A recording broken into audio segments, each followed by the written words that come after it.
Hello and welcome to Here's the Storm Quick Tips. Today I wanted to talk about Infernal Shrines. And by that I mean I want to talk about how to set up for the objective and how to position yourself to minimize the chance of getting killed when you get invaded by the enemy team. So first thing we did was you'll see we got to the objective first, and that is because when we knew it was spawning down here, we rotated as 5. We pushed up top fort to force a response. So either they had to give top fort, top bruisers, and then possibly keep wall for this objective, or they would have to come back and fight us over it. And they came back and fought us, and we still ended up getting top fort and bruiser camp. And so because of that, we got to leave early and get here first. And so you can see our setup. Deathwing soaking blood, and then he's going to help with the objective. We have 3 on objective. We're leaning towards our side, our defensive side, and the tank's in the bush. So the tank's generally going to hang around here and here. If you want to get sneaky, you can also be here. But depending on what tank you are, that may not be advisable. You want somebody with an evasion ability and escape. So Nubrak's good for that. Murden's good for that. You know, stuff like that. If you have wards, obviously you want to place wards here.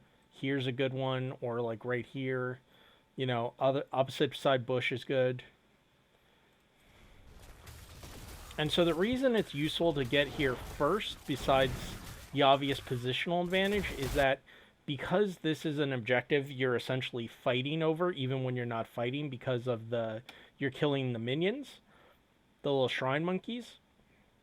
What that means is the bigger a lead you get, the more grace period you have. In other words, if you need to leave the fight to go tap or heal up for, like, say 10 seconds, if you're ahead, you can do that. If you're behind, you're essentially just conceding the point anyway.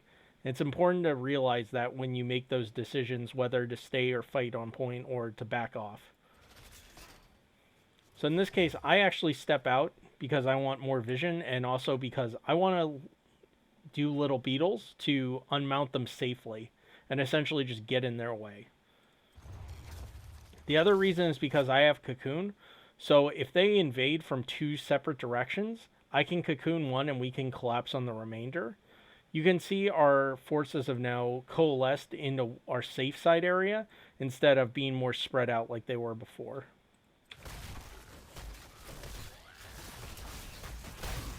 And so again, I'm just here, I'm stalling, because I know I have their attention and they can't easily kill me quickly. And you'll notice they sent their flanking Chen around, and they're going to try and deal with Ana. But look at this. This is 4-on-1 right now. Where's the enemy squad? Well, they're way behind because they were trying to reposition and I was stalling. And on objective, it's 21-0.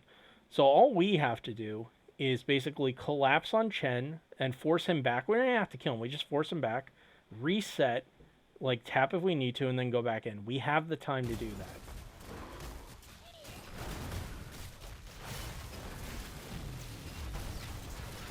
And you'll see this whole time I'm just harassing them in the back line. I'm making their life harder while my team is trying to deal with Chen.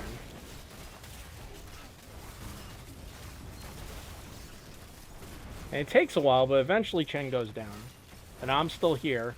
So now we don't even have to reset because it's just 5v4. And their big bruiser's gone. And their tank is chunked. So we can aggressively re-engage into them. And what ends up happening is a little bit of a communication because both our DPS down point. Realistically, we only needed one. But it's just an example of like how to defend the point. And if you're the attackers, what you want to do in general, you want to come from directions they may not be expecting it. So like taking the long way around here is useful.